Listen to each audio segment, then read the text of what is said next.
It was a no-doubter for the Philadelphia Eagles in Super Bowl 59, but which team can be close to dethroning them in 2025? It's time for NFL Squad. You are talking ball with the NFL Squad. From the Chiefs to the Bills, Falcons to the 49ers, and everyone else around the NFL, it's the local experts of the Locked On Podcast Network bringing you scoops, breakdowns, and the most comprehensive preview of the upcoming weekend for hard-hitting football with our harder-hitting take. Buckle up, it's the NFL Squad. Then we have a seat for you. No hurt feelings allowed. Squad up, you're part of the NFL Squad. And welcome in, everybody, to this week's NFL Squad. Sit back, grab your favorite beverage, and join us as we get you ready for the NFL offseason. It's going to be a wild offseason, though. There's going to be plenty of things happening. T. Higgins is going to go somewhere. Derek Carr is going to play quarterback for an NFL team, maybe. We are part of the Locked On Podcast Network. We're going to talk about all of that stuff because we are covering your team every day. And joining me on this week's Squad episode, Cody Rourke of Locked On Broncos. As always, Peter Bukowski, Locked On Packers, fortunately on time this time. Kevin Ostreicher of Locked On Ravens. Mike Debate of Locked On Patriots. James Yarko of Locked On Bucks. Thank you, gentlemen, for coming through. Of course, I'm David Harrison of Locked On Commanders, your favorite DEI host, to make sure that we're covered on all those bases there for this week's Squad episode. The Philadelphia Eagles, gentlemen. The Philadelphia Eagles made pretty quick work of the Kansas City Chiefs in Super Bowl 59. Got their big win, second Lombardi Trophy here in recent memory. But the conversation we want to have coming into this week and coming into everybody's offseason, now that every team is in the offseason, is which teams are the closest to competing with Philadelphia. And I actually want to go to Peter Bukowski first, because I love your takes on a lot of these things. But I want to give you Dak Prescott's take first, and I figure Packers, Cowboys, why not? Let's do it. Dak Prescott said, quote, "I feel like that's the Dallas Cowboys, competed with the Eagles and beat them for the most part when we've played them. I don't want to say check the record," as in Jameis Winston telling you to check the stat sheet. James knows what I'm talking about. When the other guy is holding the trophy, right? So credit to them. They've earned it, and they deserve it by all means. But, yeah, we're very close, end quote. Peter Bukowski, how close are the Dallas Cowboys? We're talking about the Dallas Cowboys, right? Like, not a different. The last time these two teams played, Philadelphia won 41-7. The time before that, Philadelphia won 34-6. What are they close? Now I understand backup quarterbacks, but go back to last year. The Eagles handled those matchups too. So, like, what are we talking about? I think, and this will make one person on this stream happy. I think there is one AFC team this year that had a good shot, and it was the Ravens, and they were just not able to get there. And I talked to Kevin about it after that game that we saw. What week was that, Kevin, when those two teams squared off? 13. Yeah, no, 13. That's super important. But that was the team where I was like, once Philadelphia beat that team, I was kind of like, I don't know if Baltimore can't do it. I don't know if anyone's going to beat this team, and I think that's where I am right now. Like, it is Philadelphia and everyone else to me right now. Are we sure the Cowboys aren't closer to a rebuild than they are a Super Bowl right now? Like, they're closer to trading away Micah Parsons than they are being. Yeah, right. Exactly. I mean, they're going to lose DeMarcus Lawrence this offseason, most likely.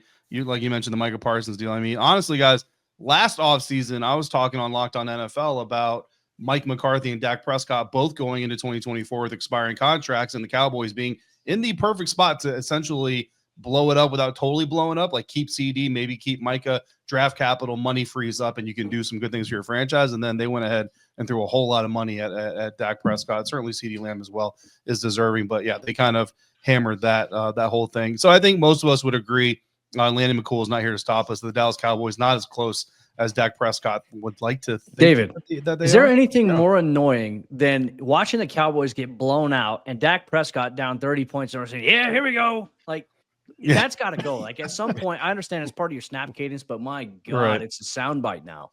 I want to know if the other quarterbacks. That was the best when you're. I remember Cooper Rush. You're down 30 to the Eagles, and he's going, "Here we go." I'm like, okay. I want to know how stupid he feels being out there doing that. I feel bad for him every time I hear him do that.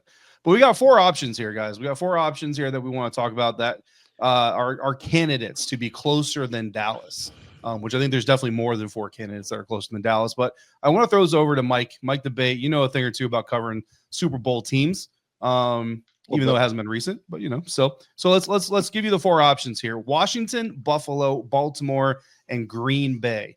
Which of those 4 do you think is the closest, and why is Green Bay last on those? I'm not going to do my buddy Peter do that dirty, David. You know better than that. No, bottom line, look, I'm looking at these teams right now, and I think all of these teams are maybe a move or 2 away from being able to challenge the Philadelphia Eagles. But they have to do what the Eagles did, invest in the trenches. And the team that's willing to do that, I think, is the team that's going to take that next step forward. I look at the Bills, not just because I see them an awful lot in the AFC East as a competitor with the Patriots. Obviously, they're head and shoulders above the New England Patriots right now. But you add a pass rush into that defense, all of a sudden Buffalo's looking a whole lot better this year than they did this year, and they had a very good season in 2024. Baltimore, the same thing. You add a piece here and there, and all of a sudden this team has arguably, and I will say this, and Kevin's going to like this, the best quarterback right now in the league, maybe sans Patrick Mahomes, because I still consider him the best until someone completely dethrones him from what he does well. I'm always going to give that nod to him. But Green Bay is another team that's extremely intriguing. An awful lot of talent on all 3 phases. All they need is something to tie it all together. I think any one of these teams right now is so close and right on the cusp of being able to compete. And your team, the Washington Commanders, I think is the most intriguing because right now they're dealing with a young quarterback that knows how good he is. And I believe that a lot of people would love and jump at the chance to want to play alongside of Jaden Daniels because they know that the future is bright and they're going to be able to build with a young quarterback. So I think right now all 4 have a shot. If you're putting my back to the wall, I'm going to go with the team that I know best, and I'm going to say Buffalo because I know them well enough, and I know that they're right there to be able to compete. But it wouldn't shock me to see any one of these teams give a strong challenge to the Philadelphia Eagles in 2025. Kevin, if it's one piece for Baltimore, what is the one piece? It's definitely a pass rusher, and I say that because they just need a game record there. I mean, Odafe Owe had a great season. He had double-digit sacks, and that was what you wanted to see. Kyle Van Noy has revived his career. Mike, I know that he had a couple great years over there in New England, but if those are your top 2, you do have some questions about do they have enough juice for a full season? So a lot of people talk about, like, do they need a 3rd wide receiver? Offensive line will be a big question mark for them. Ronnie Stanley's a free agent, but man, if they could add a pass rusher, which, by the way, if Cleveland just wants to send Myles Garrett over in division, I would. Good luck with that. Maybe their package might be 3 firsts for Myles Garrett, Baltimore-wise, but I would say pass rusher is Baltimore's piece. Now, I walked past Myles Garrett while we were in New Orleans, Peter. I don't think I told you the story. Walked past Myles Garrett and his group of people, and I said to him, Myles, if you want to go to Washington and ignore me completely. Dude didn't even look in my direction, bro. So I mean, look, I don't want to call it breaking news, but you might be onto something here. Mike Evans is out there talking about how great he's going to look in Buccaneer red. So I mean, yeah, the Bucs wouldn't have to pay that AFC tax. Mike is a little bit more biased than I am. Cody Rourke, Locked on Broncos. I do want to ask you this question before we get out of this segment here. Let's put the Ravens on the table. We all know the Cleveland Browns are not sending Myles Garrett to the Baltimore Ravens. But in a world where it could potentially happen, Commanders, Bills, Ravens, Packers, which of these 4 teams do you think you add Myles Garrett, you're automatically starting to plan your trip to Super Bowl 60? Which is amazing. So Commanders, Bills, Ravens, Packers. Ooh. Yeah. I mean, the Ravens would be a great addition. That's in divisional, not likely to happen. Though I know we argued the other day when we did this show about if you're Cleveland, you don't need to do what's best for Myles Garrett. Do what's best for yourself as the organization if you're going to be getting rid of him. I would say Green Bay with the defense that those guys already had. You add Myles Garrett to that defense. Now, granted, I'm curious, Peter, what that secondary is going to look like this year. I know it's always Jair Alexander watch over there. Is he going to be, what's going on with that? I feel like Green Bay would be appealing. Buffalo, man, if they added him to Buffalo, I mean, I feel like it would be game over for everybody. You have him, Greg Rousseau, Von Miller, Ed Oliver. My gosh, don't know what you do with that on paper. I'm very curious to see where they end up trading. Goes to Buffalo, you have the most physically dominant defensive player and the most physically dominant offensive player in the league, on the same team. That might be what gets them over the hump against Kansas City. Respect to Lamar Jackson. But I'm just talking about the ability to physically overpower guys at 240 to run over linebackers. I know Lamar can run around them. I'm just talking about like force we're talking about here. That would be fun as hell. Throw Especially Myles with Garrett Buffalo's and Josh linebackers. Allen in the same Ooh. backfield together. Get a couple plays of Miles and Josh in the same backfield. Hand that ball off to we Miles. know they play 6 offensive linemen. Like get Myles Garrett out there to catch a touchdown pass, to do the full JJ Watt. Like that'd be fun as hell. I think Miles is going to need some incentives in his contract if he's going to line up. Yeah, on their the salary offensive cap line, situation is a mess. So I don't know.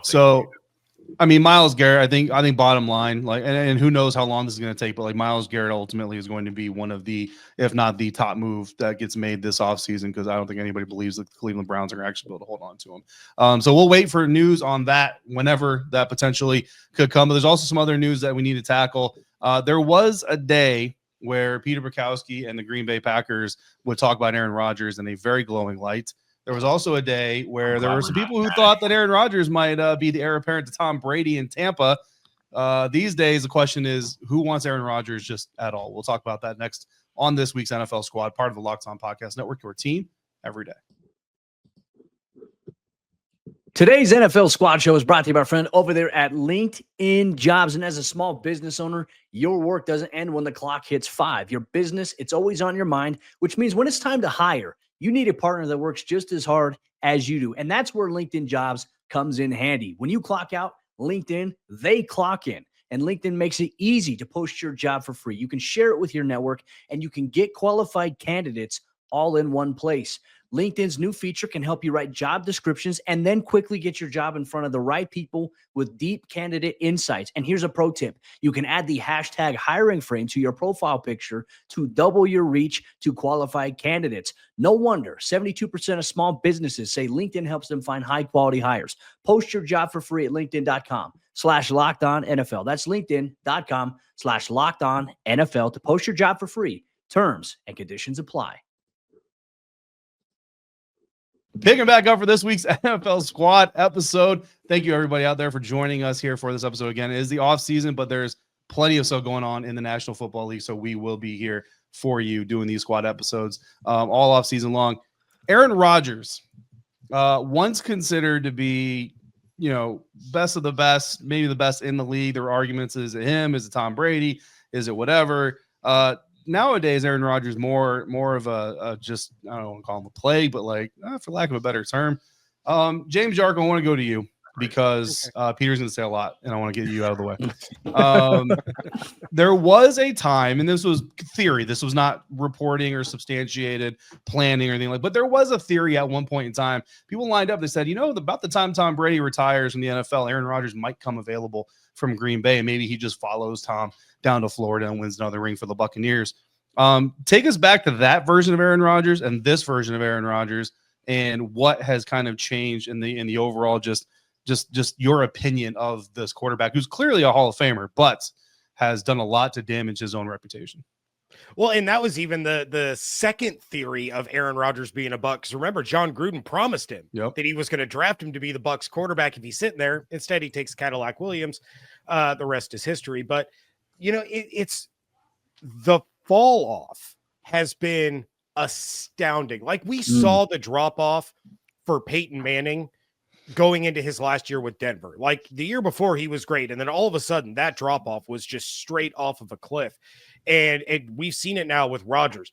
Does it have to do with the Achilles injury that, was he never fully recovered from that? Is he never going to completely bounce back from that? I don't know. Is it the fact that the New York Jets now? the New York Jets seem to have this aura around them where no matter how good of a quarterback you are, as soon as you put on that green and white, you suck. Like there's no getting, or you just suck. And then you can leave and you can go to the Minnesota Vikings and you can go to the NFC Championship, but you're terrible. I don't understand. And I'm sorry to Jets fans listening to this, but I'm right. It's kind of like Cleveland. Baker's in Cleveland. He's bad. He leaves. Now he's phenomenal. Deshaun Watson was good, goes to Cleveland. He's terrible. It just keeps happening to these same franchises. So I don't know if this is an Aaron Rodgers problem. I don't know if this is a New York Jets problem, but I don't know what team takes a shot on Aaron Rodgers at this stage in the game to be a starter? I mean, I guess teams could bring him and say, you can compete, but Rodgers isn't going to do that. He's an egomaniac. He's not going to compete for a job. So this could be the end of Aaron Rodgers as far as we're concerned, because who's going to take that chance? I have the answer. So nobody here is in the Aaron Rodgers sweepstakes. So I do want to turn it over to you, Peter. Yeah. I'm not even going to ask you a question. Just Peter Bukowski, 8 minutes of Aaron Rodgers, go. When Adam Schefter said recently that he thought Davante Adams would come with, my first thought was Pittsburgh Steelers, because in a vacuum, I don't think it makes sense for Aaron Rodgers to go to Las Vegas, or for Vegas, frankly, to want Aaron Rodgers.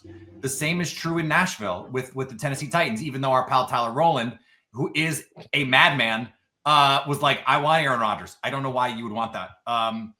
But if Pittsburgh is going to get Davante Adams too, all of a sudden that becomes very, very appealing. They want to win now. Listen to ownership at the end of the season. They wanted to make changes. And then guess what? They did nothing, because that's what the Pittsburgh Steelers do. This would be something. You bring in Aaron Rodgers. We know the defense is the defense. And then you add Davante Adams to George Pickens. Plus, you guys, how much fun would all of the content we would get around the reporting with Aaron Rodgers and George Pickens? Are you for real? That would be the best reality show. Make that Hard Knocks off season, in season, before the season, all of the Hard Knocks. I want those two guys. I want to know everything that's happening at all time between those two guys.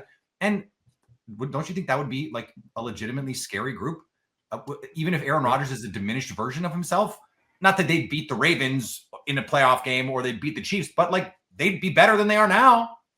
Well, they'd have to figure out maybe who they'd want to keep between Rodgers and Deshaun Elliott, because if you saw his comment, Deshaun Elliott on Instagram said, leave him in the retirement home. So that might cause a little internal conflict, but you know what? I think that's the right choice, Peter. I think that's the right choice. Do you want to pair them together, though? Like, that's the thing. Like, I feel like for Davante Adams at this point, I understand Rodgers is your boy, but go out there and get something. You know, I think the Jets, Broncos fans keep saying, oh, the Broncos should trade for Garrett Wilson. I keep telling them he's not available. Why would he be available at this point? If anyone's available from New York, it's Davante Adams. Give Bo Nix a guy like Davante Adams alongside Cortland Sutton. And now we're talking about that, especially, you know, a guy like Davante Adams, who has really great matchups every time they play against Patrick Surtain. Like, it's a good battle back and forth. So why not add a veteran guy like that for a second-year quarterback like a Bo Nix, or even like send him, like, for example, like David, you're telling me that Jaden Daniels wouldn't benefit from a guy like Davante Adams alongside Terry McLaurin? Love it. These young guys, this is the move to make. Send one of these veteran receivers like this to some of these young guys that have something where they're building up, or, you know, maybe Davante Adams ends up back in Green Bay. Cody, look, there's a housing development being built right down the road from the Commanders' headquarters in Ashburn, Virginia. If Davante Adams came to Washington, I would buy a house right outside the Commanders facility, and I would just build. Would you put a Taco Bell in a roof? And I would put a Taco Bell in it. Just be like, Davante, this way. Just don't worry about the border. Come this way. If Myles Garrett got traded, would it be the best player in his prime to be traded ever? Well, not Luka, but I mean, I'm talking about NFL. NFL. Yeah, I mean, honestly, it's right up there with. I mean, Khalil Mack was dominant when he got traded. Khalil was good. Yeah. I mean, it'd be up there. That would definitely be a conversation. Doesn't Myles Garrett have like 2 defensive players of the year? Like, we're talking about the guy who is pretty consensus the best defensive player in football. Yeah, I mean, 6-time All-Pro, 4 times first team, like 30 sacks a year for the last 7 years, something crazy like that. Like, yeah, he's a dog, man. Dude is just. I am curious though, Cody. Back to Denver. Who would you rather have for Bo Nix, Davante Adams or Deebo Samuel? Ooh.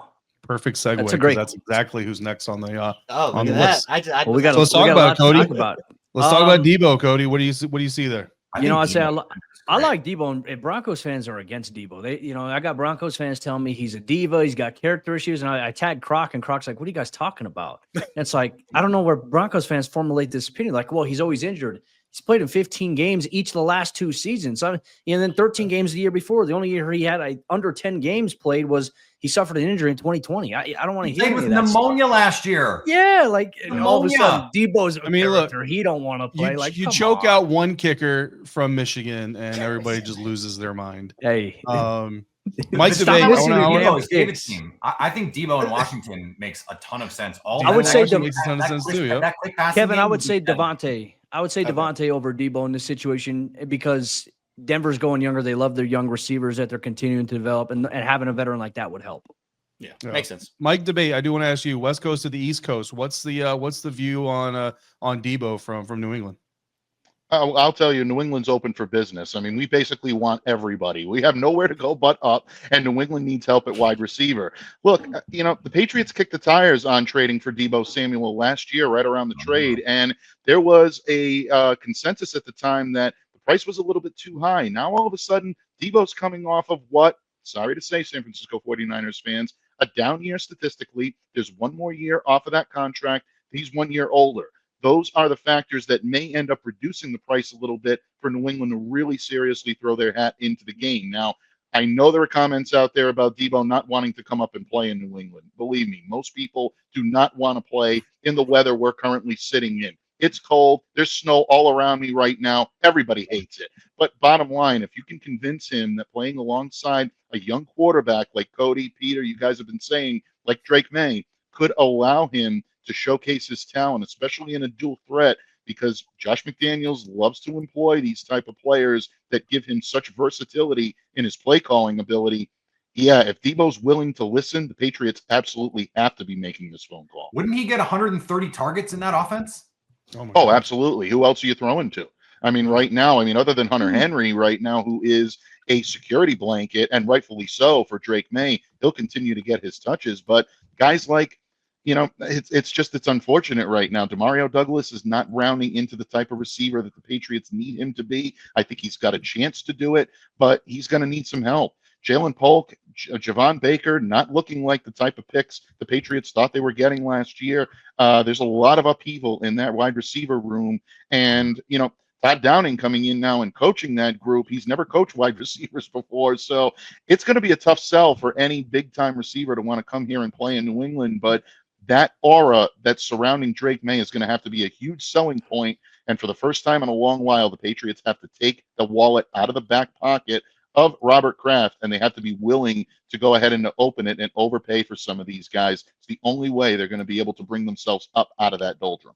My Is Godwin recommendation. going to get out of Tampa? I'm sorry. Is Godwin going to get out of Tampa? No. Yes, he is. No, I don't think he anybody will. that has this premonition that Chris Godwin's going to be available, no. The answer is no, and it's for a multitude of reasons. Number one, his market value isn't anywhere close to as high as it would have been had he not had his ankle dislocated by an illegal hip drop tackle, Kevin. But Which the fine was rescinded, by the way. it was nonsense is what it was. But it's actually cheaper for the Buccaneers to keep Chris Godwin than to let him walk. Godwin and his wife just had a baby. Do they want to leave Tampa? I mean, obviously there's going to be money out there, but the Bucs are going to pony up. You saw it with Mike Evans. He had the opportunity to go to the Chiefs, to go to the Texans. The Rams were involved. He wanted to stay in Tampa. Godwin wants to stay in Tampa. Tampa wants to keep him. It helps both sides. A deal is going to get done, even if that means they got to franchise him again to get that extended negotiating window. Godwin's not going anywhere. Well, I do Except for want to give a Washington. recommendation. That's to true. Mike Chris real Godwin's quick. not going anywhere but Washington. Mike, He's I not will going to say Washington, David. The thing for Mike and the Patriots is the Ravens had this wide receiver this past year. He was a great locker room presence.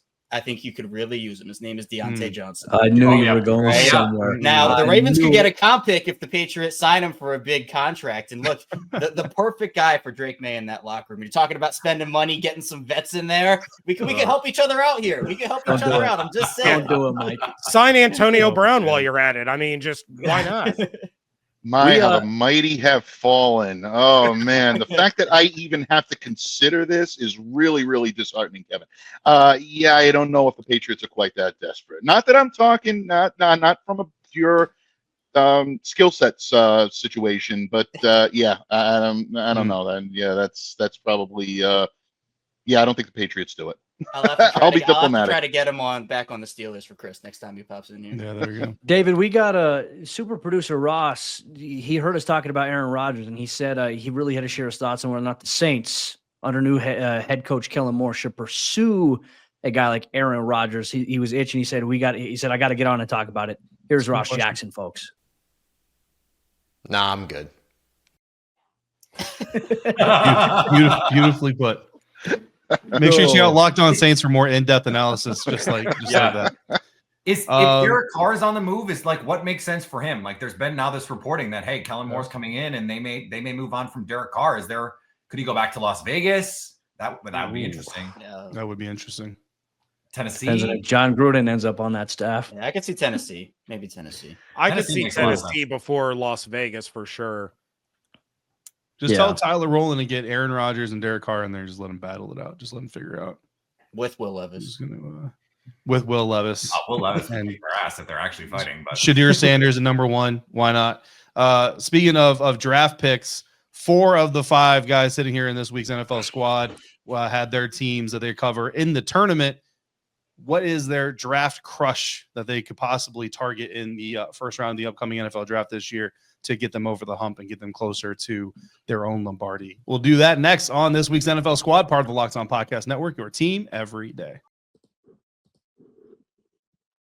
Today's NFL Squad Show is brought to you by our friends over there at FanDuel, America's #1 sportsbook. In the NFL season, it might have come to an end, but the NBA season and the action is just getting started. And there's no better place to get in on it than FanDuel, America's #1 sportsbook, because with FanDuel, you can place live bets throughout the game. So even if you miss the opening tip-off, or if you want to bet on a fourth quarter comeback, you can stay in on the action. And if you're looking for a bigger payout, well, you can even combine your live bets into a same game parlay. For example, you can bet on a fourth quarter comeback as it's happening. Or if you want to bet on the opening tip where you're going to predict who scores the opening basket and the method in which they do it, whether it's a layup, a free throw, a dunk, or a three-point shot. FanDuel has all the action there for all the NBA season. And right now, new FanDuel customers can get $150 in bonus bets if your first $5 bet wins. Just visit FanDuel.com to join today. That's FanDuel.com for your shot at $150 in bonus bets. Make every moment more with FanDuel, the official sports betting partner of the NBA. Wrapping up this week's NFL Squad episode, and of course, everybody's chasing the Eagles. That's what happens. You win the Super Bowl, and everybody is chasing you. So I want to ask the panel here, joining us for this NFL Squad episode, with the NFL draft coming up in a few, or 2 short months, I should say, 2.5 short months, give or take. Who is the draft pick that reasonably, right? Let's not go like number 1 overall guy on the board when you're picking at like 25. Tampa Bay, I don't know. What's Tampa Bay at, James Jarko? 27? 19. Oh, 19. Ravens are 27. You hit that on the head. Why did they go that high? Anyway, so don't do that. But who is your draft crush to get your team over the hump to be able to beat the Philadelphia Eagles or whoever it's going to be in Super Bowl 60? Let's start with Cody Rourke. Let's start with the Denver Broncos, a surprising contender this year. We just did an episode of Locked On Broncos where we talked about how Denver can get back to Super Bowl 60, which happens to be 10 years after they were in Super Bowl 50, where they won it in Santa Clara, where this year it's going to be in Santa Clara. So, hey, maybe some storybook writing right there. Look, this is tough because for Denver, obviously they got their guy in Bo Nix. They got a quarterback, right? So what do? Do you add pieces around Bo Nix in the NFL draft, or do you build the defense, right? I think people watched the Super Bowl and saw what Philadelphia did just with their front four. 0% blitz rate, and you had as many hits on Patrick Mahomes, as many sacks on him. That is incredible. So Broncos country split between offense and defense. So much, I think, is contingent upon how they address free agency. So let's say that they go out in free agency and they get a joker, whoever that may be. Could be Deebo Samuel, if they do decide to do that, or they could get a veteran receiver like a Cooper Kupp, or, like I said, adding Deebo to the mix here. To me, you have to wonder if they're going to go defense with their first round pick, which would not be popular amongst Broncos fans, right? Because the number one thing I think Denver needs right now defensively, a rangy, athletic, sideline to sideline linebacker. I think that was also a key that Philadelphia had, obviously, that I think played dividends to them. I mean, Zach Bond was a low bargain signing for them this offseason, turned out to be an incredible pickup for them. And now he's in line to get a contract extension, which I'm not sure how big that's going to be. I imagine he's going to stay in Philly. It could be D tackle, it could be linebacker, could be running back, could be tight end. But Broncos fans right now, if you ask them, they want to do mock drafts right now, which is crazy to me. A lot of them have the Broncos taking Ashton Genty, 20th overall. I don't know if I'm a fan of going running back that high, especially in the first round, because of also the mileage he has on his legs there, or even Tyler Warren or Colston Loveland, tight end out of obviously Penn State and Michigan there. that might be where Sean Payton ultimately decides to go, because you got Bo Nix on a rookie contract.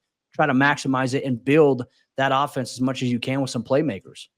Yeah. I want to go, let's see, let's alternate conferences here. Let's go James Yarko. So Chris Godwin's in Washington, unfortunately for you, and your incorrect coverage of this situation. Where do the Buccaneers need to go in the first round to once again reclaim the division title known as the biggest loser belt, but also potentially instead of the AFC South, we're going to throw that at the NFC South. There's no AFC South people here. I'm sorry. Broncos are the NFC South champions. I mean, good grief. There's two teams in the NFL that have made the playoffs in the last 5 years, and one of them is Tampa. Okay, so Godwin gets re-signed. No big deal. The Bucs trade for Myles Garrett. No big deal. So then what do they need? No, the dream for the Bucs is probably Mike Green. I don't think he falls to 19. I think he's going to get drafted a lot higher than that. So the guy that I've talked about a lot on Locked On Bucs that has been my big draft crush is Benjamin Morrison, the corner out of Notre Dame. And this is a guy probably would have been the second corner off the board. You're looking at top 10 at the latest top 15 pick. He's easily going to slide now. Went out with an injury in October, had hip surgery, but this is a lockdown, shutdown guy. It's a massive upgrade over Jamel Dean, who I think is going to be a cap casualty. Bucs can free up $13 million by designating him a June 1st cut. So Benjamin Morrison, a guy that should be a top 10 pick, falling to them at 19 to upgrade that secondary. The Bucs need a corner, they need an inside linebacker, and they need an edge rusher. And all of a sudden, they are in contention in the NFC, to go to the NFC Championship, potentially go to the Super Bowl, one of the best offenses in the NFL last year. So Benjamin Morrison is a guy that I look at and I'm like, this guy helps the pass coverage so much. I would love for the Bucs to be able to get him. Yeah, and look, Devin White is available. Not every day $100 million linebacker is on the market. So hard pass. But Bobby Wagner and the Bucs. Bobby Wagner ain't going nowhere. Shut your mouth. Kevin Ostreicher, Locked On Ravens. What do you need the NFL draft to get? No, if I can't have Chris, you're not touching Bobby. I'm sorry. Go ahead, James. Finish. That was really rude of me. Go ahead and finish. Yeah, go ahead. Finish up, James. Finish up. Oh, I'm done. Benjamin Morrison, Chris Godwin, Myles Garrett, Bobby Wagner, Super Bowl 60. Let's do this. Make it happen. Kevin Ostreicher, Locked On Ravens. What do you got? Well, look, we're all just going to assume here Myles Garrett's going to the Ravens, so that's okay. We'll put him in division. We'll do that. That's my agenda. So assuming that does happen, and the Ravens are good at pass rusher, like we talked about, I've seen this guy go a bunch of different places in mocks, but the Ravens do need some offensive line help. Ronnie Stanley's going to be a free agent. Their starting guard, Patrick McGarry's going to be a free agent too. I think they might look at guard, and that guy could be Tyler Booker, the Alabama guard, who I think that I've seen him go early mid first. I've seen him drop to day 2, which I personally don't think is going to happen. I think he'll go much earlier than that on day 1. But the Ravens, they need this big, massive hulking guard that can fit into their offensive line. Tyler Booker is someone that is like that consensus guy at that position.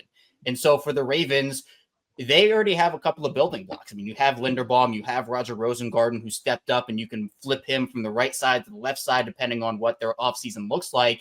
If you can add another, I would say, foundational piece in Tyler Booker to that line to open up run lanes for Derrick Henry, to protect Lamar Jackson, and you have Linderbaum still on his rookie deal, 3 stud offensive linemen on rookie contracts that will allow you in free agency, or maybe even you want to trade for somebody like a Myles Garrett, you can go out there and you can make that move, because the offensive line market is unreal right now. I mean, Robert Hunt got $100 million from Carolina last offseason, and Damian Lewis got 60 something. So it's really important to have these young star players on rookie contracts at that position, because that offensive line market's only going to go up there, and the Ravens are not in a cap position to go and spend all this money. If Ronnie Stanley prices himself out, it probably won't take that much because they have other needs they have to look at. So offensive line, I think Tyler Booker would be a really good fit. Yeah, absolutely. And Peter Bukowski, it's interesting. I want to hear what you have to say, because, man, I was watching that Packers-Eagles playoff game, and there was definitely a stretch there. I remember I messaged James, actually. I was like, bro, the Packers should be winning this game going away. So if that happens, I mean, who knows what else happens. I saw Peter's tweets during the Super Bowl about just the Packers aren't far off. Well, that for need? as bad as it felt to watch in real time, without their top 3 receivers and their best offensive linemen, that was a 1-score game late in the third and early in the fourth quarter. This is the Packers defense held the Eagles to the lowest point total in the playoffs, like by a huge margin. So this Packers defense, I think, is ready to take that next step. They need Devontae Adams in this building is really the reality. Like, you want to talk about a draft crush? Let's deal with this first, because I think Devontae Adams playing a little footsie on Kay Adams' show and has been doing this for weeks. Now you got Keyshawn Nixon and Josh Jacobs basically actively recruiting him. Xavier McKinney actively recruiting him to come to Green Bay. They're putting a lot of pressure on this front office to make a move like that. So all Myles Garrett jokes aside, Devontae Adams, I think, is that one guy who could come in. Let me give you two quick names in the draft. Jaden Higgins. At the Senior Bowl, he was outstanding at 6'4", 215. He's all of that 215 too. He's a different type of receiver than the Packers currently have, can win with his size, but also as a route runner, a guy that big should not be able to move the way that he does. If he runs fast, I'm not going to be surprised if he winds up top of the second, late first even. And then another sleeper, and it was actually Damian Parson who put me onto this player, and I watched the tape and I was like, why is no one talking about this guy? Noah Williams, the corner from Cal. He was on Dane Brugler's big board in the top 100, led major college football in interceptions last year, led the ACC in pass breakups at 6'1", 200. He can run, he can tackle, he has ball production. Those guys usually don't get out of the top 100. The Packers, I think, will take multiple corners in this draft, and I think he would be able to come in right away and compete to start for them. Yeah, man. Look, I'm a big fan of Jaden Higgins. Actually, I was able to get my hands on the Senior Bowl practice tape. I mean, not hard to get, hands off, Commanders. And I was. I mean, look, the Packers picked first. You know what I mean? So if he's there, it's the Packers' fault. I want to ask you real quick, what would a trade look like? Because you kind of look at, like, the Jets traded conditional third round pick to get him. So what would it take to get him from the Jets, you think? Well, they got to cut him is the problem. He's $35 million this year. He's owed. And so you're not going to pay that. So actually, it's funny, Yorko, because I've been using the Mike Evans deal as the proxy. So you give up something to the Jets. I have suggested just Jair Alexander for Devontae Adams straight up. Dontavian Wicks too. It's just let's take you take our problem and we'll take yours. Yep. And because I don't think Jair Alexander is going to be back on this team. And you're basically just assuring the right to negotiate with him exclusively, right, on a new deal, because he's not going to play on that number. So I've been saying the Mike Evans deal with interest makes a ton of sense. Like 22 million a year with a void year at the end, come in for 2 years. Let's go compete to win a Super Bowl and then, ride off into the sunset. He'd be welcomed back as a conquering hero in Green Bay. And I think he's exactly what they need. On 3rd and 8, what's the play? Well, it can be Devontae Adams. That can be your answer. I think every other team in the playoffs in the NFC had an answer. The Packers didn't. And I think that's a credit to Matt LaFleur and Brian Gutekunst and the staff that they put together, the offense they put together. But ultimately you need that guy. And frankly, it's one of the reasons why the Chiefs came up short is they didn't have that guy either, because Kelsey is capital T toast. So I think you could do it. I think you could do it for a day 3 pick, but I think the player for player thing would be pretty enticing for the Jets. So I'm glad you said it that way, because here's my draft crush. 2 first-round picks for Myles Garrett. So that's how you're spending your first-round pick. And a 5th rounder and a 5th rounder and Jonathan Allen for Devontae Adams. That's how we're gonna execute that. It's gonna make for a very long, boring draft weekend for me sitting in Ashburn, but very exciting March. Well, I'll be in Green Bay. I'll enjoy it. Yeah, absolutely. So there's my answer to the draft question. Leave it to me to cheat on my own question. But Mike Debate, unfortunately, buddy, we know you got the Pats are a couple years away probably. You never know. You know what I mean? But who do you got your eye on for New England there?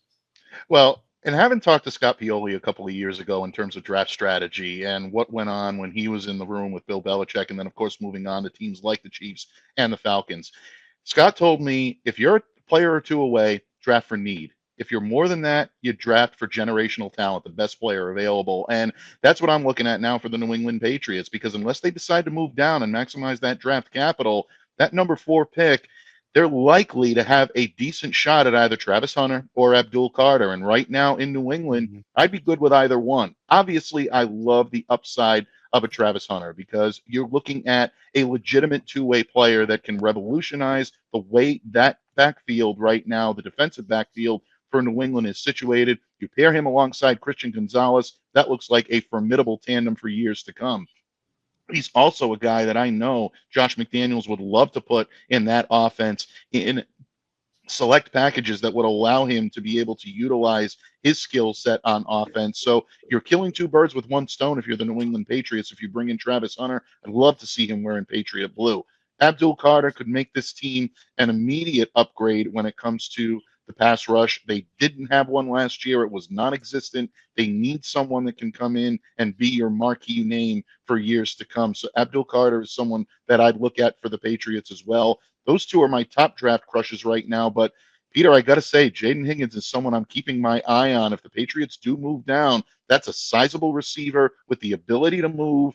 I know the Patriots have had a lot of problems drafting receivers, but he fits all of those boxes. He checks all of those boxes. That could be a name for Patriots fans to watch if, in fact, they do decide that they're going to move out of number 4.